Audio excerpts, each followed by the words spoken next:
éditorialiste et journaliste. On commente, on décrypte, on analyse et c'est parti. Bonsoir à tous, bonsoir messieurs, ravi de vous retrouver. On va commencer par cette indignation générale contre les insultes dont vous avez été victime, Éric Zemmour. Je vais d'abord rappeler les faits et vous poser quelques questions si vous le permettez. Vous avez été violemment insulté par un homme qui vous poursuivait à pied avec son téléphone portable. Il s'est ensuite filmé pour expliquer son geste et se vanter de vous avoir craché dessus. Beaucoup ont dénoncé cette agression, jugée grave, que l'on adhère ou non à vos idées. Une minorité a justifié l'acte de l'agresseur. Le parquet s'est saisi de l'affaire. Éric Zemmour, comment expliquer le geste de l'agresseur? Écoutez, il y a plusieurs grilles de lecture. Il y a la sienne d'abord, parce qu'après tout, il s'est longuement exprimé, ce garçon. Et il a expliqué qu'il voulait me contester mon point de vue, mais qu'il n'avait pas les armes rhétoriques et intellectuelles pour le faire. Et qu'il a préféré m'insulter et insulter ma mère. La pauvre est morte depuis longtemps, donc c'est pas très élégant. Mais bon, voilà, c'est ses armes à lui, on dira. Maintenant, il y a la deuxième explication qui est plus intelligente et plus en vogue. Par exemple, un garçon comme Raphaël Enthoven l'explique ainsi. Il dit que c'est le narcissisme contemporain. En fait, pour s'afficher, pour se mirer dans le miroir des réseaux sociaux, on est prêt à faire n'importe quoi et donc à insulter, à violenter, etc. Moi, je vous avoue que je m'en tiens à mon analyse historique. Vous savez, vous m'avez déjà entendu dire ça. Je pense que ces islamo-racailles, puisqu'il emploie lui-même le mot, c'est comme ça qu'il les appelle, sont le bras armé d'une guerre de civilisation sur notre sol, d'un djihad permanent et qui chasse et pourchasse les infidèles. Vous savez, ce qui m'est arrivé, c'était embêtant pour moi, mais ça arrive tout le temps, tous les jours, depuis des années, depuis des décennies, à des millions de Français qui sont agressés, insultés, menacés, volés, violés pour des jeunes femmes, et même parfois tués par ces islamo-racailles. Vous, c'était au nom de vos idées? Mais au nom de mes idées, mais vous savez, mes idées, qu'est-ce que c'est? C'est que justement, je suis en première ligne dans ce combat de civilisation. Je dénonce cette agression, ce djihad, et donc ils m'en veulent. Ben, les gens, ils sont pour rien, mais ils se font agresser quand même, ils se font chasser. Comment vous expliquez, ou plutôt que vous inspirent justement les nombreux soutiens que vous avez reçus, parfois de vos adversaires, qui sont venus débattre avec vous sur le plateau? Je parle de Marlène Schiappa, je parle de Denis Oliven. Écoutez, vous inspire. Est-ce que ça veut dire un peu que le système politico-médiatique est sain, entre guillemets? Alors, je trouve qu'effectivement, il faut rendre hommage à ces gens. Enfin, je le fais volontiers.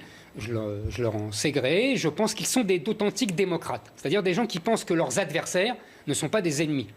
C'est un peu toute la théorie de Benjamin Constant, la démocratie libérale au sens propre du terme, c'est-à-dire on combat les idées, l'adversaire, mais on ne combat pas l'homme. Voilà, et je trouve ça tout à fait honorable. Vous savez, voilà, vous savez, le désaccord que j'ai avec ces gens, il n'est pas sur la démocratie. Moi aussi, je respecte l'adversaire.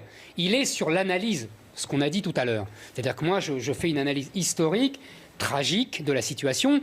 Eux, ils ont une analyse individualiste. Ils pensent que c'est l'individu qui se trompe, etc. Moi, je pense qu'il y a bien au-delà. Vous savez bien, vous m'avez entendu dire ça 10 fois.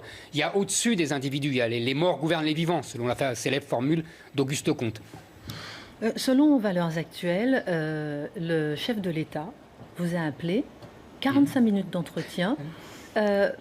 Premièrement, si vous pouvez nous dire un peu les mots qu'il vous a transmis, et puis peut-être pourquoi c'était aussi long, et puis quel sens politique donner à cet appel? Écoutez, là aussi, je voudrais rendre hommage à l'élégance du geste, même si je fus et je suis journaliste politique, donc je vois les arrière-pensées politiques, mais en fait, il y a aussi une élégance qu'il faut reconnaître.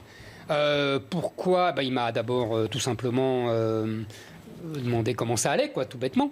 Et puis la discussion s'est engagée et en fait, on s'est rendu compte que nos désaccords étaient profonds et qu'il fallait un peu de temps pour les élucider. Donc nous avons parlé longtemps. Est-ce que ça veut dire cet appel que vous êtes passé d'ennemi à adversaire? Peut-être qu'il considère, lui, que je suis un adversaire, mais pas un ennemi, et moi aussi. Et je vais venir à ces personnalités, aux journalistes qui ont comparé, c'est revenu souvent ça, qui ont comparé la violence de l'agresseur avec la violence de vos propos, parfois sur la religion musulmane. Qu'est-ce que vous leur répondez à ces personnes? C'est assez simple. Compare ces violences. D'abord, il y a une ligne politique. On a vu que les représentants de la France insoumise ont soigneusement tué. Se sont soigneusement tus. Et ceux qui parlaient disaient ce que vous avez dit, c'est-à-dire en fait c'est dans le même sac, ils sont tous pareils. Il y a des commentateurs qui ont repris cette idée-là aussi. Il l'a bien cherché pour caractériser. Voilà, exactement. De façon je dirais deux choses. La première, c'est que ces gens-là sont clairement dans le camp des islamo-racailles et des islamo-gauchistes dans le cadre de la guerre de civilisation que je vous décrivais tout à l'heure. Je pense que voilà, ils sont simples, ils ont choisi leur camp. Comme moi, j'ai choisi mon camp. Bon. Deuxièmement, contrairement aux démocrates que je saluais tout à l'heure, ils n'ont rien compris à la démocratie. Parce que la démocratie, c'est justement la violence des mots pour se substituer à la violence des gestes. C'est toute l'histoire de la démocratie. Vous savez, les débats à l'Assemblée nationale, enfin à la Chambre des députés à l'époque, sur la Troisième République, avec des gens comme Clémenceau et Jaurès, c'était d'une violence terrible. On est des enfants à côté. Et ils n'allaient pas pleurnicher ensuite en disant ah, « il a fait de la discrimination, ah, il a été méchant avec moi ». Je vous assure, il faut relire les débats. Éric Zemmour, aujourd'hui, on peut quand même constater que cette violence, ce culte de la violence, ce mélange de la violence, c'est généralisé. On voit par exemple les Gilets jaunes qui disaient il y a une violence sociale, donc je me permets de mettre le feu. Vous voyez ce que je veux dire? Ça aussi, c'est le prolongement de cette violence. Vous savez, vous vous souvenez, on a eu des débats ici, là-dessus. Nous sommes choqués par la violence parce que nous vivons dans une société qui ne supporte plus la violence. Marc raconte, la semaine dernière, je crois qu'il nous a raconté Danton. Je veux dire, là, pour un mot de travers, on allait à la guillotine. Et les anarchistes. Les anarchistes qui faisaient sauter, qui tiraient sur le président de la République. Et qui faisaient... Ça, c'était de la violence. Vous comprenez? Là encore, et on s'est habitué à une société hyper pacifiée. Et donc, si vous voulez, ce que je vous disais tout à l'heure, quand je vous parle de guerre de civilisation, c'est parce que je pense qu'il y a des temporalités différentes. C'est-à-dire qu'il y a des gens qui viennent d'autres contrées et qui sont représentants d'autres temporalités, d'autres cultures, d'autres civilisations, et qui ne veulent pas accepter notre système. Et donc il y a un choc entre des gens qui viennent d'une société hyper violente et des gens qui vivent, nous, dans une société hyper pacifiée. Et cela, il y a vraiment un choc des cultures terrible. 36 secondes pour vous filmer. 35 secondes pour se vanter, 55 secondes pour s'excuser. Ah, vous avez chronométré? Ah, j'ai tout chronométré. Bravo. Écoutez, si vous voulez savoir si je crois à ces excuses, je vous réponds non. Je pense qu'il a, d'abord, il a été lui aussi violemment insulté sur les réseaux sociaux, si j'ai bien compris. D'ailleurs, je remarque que dans cette histoire, c'est les réseaux sociaux qui font tout. Vous avez remarqué? Les médias traditionnels n'en parlent pas. Les réseaux sociaux, eux, font une réalité. C'est très intéressant quand on les critique tout le temps.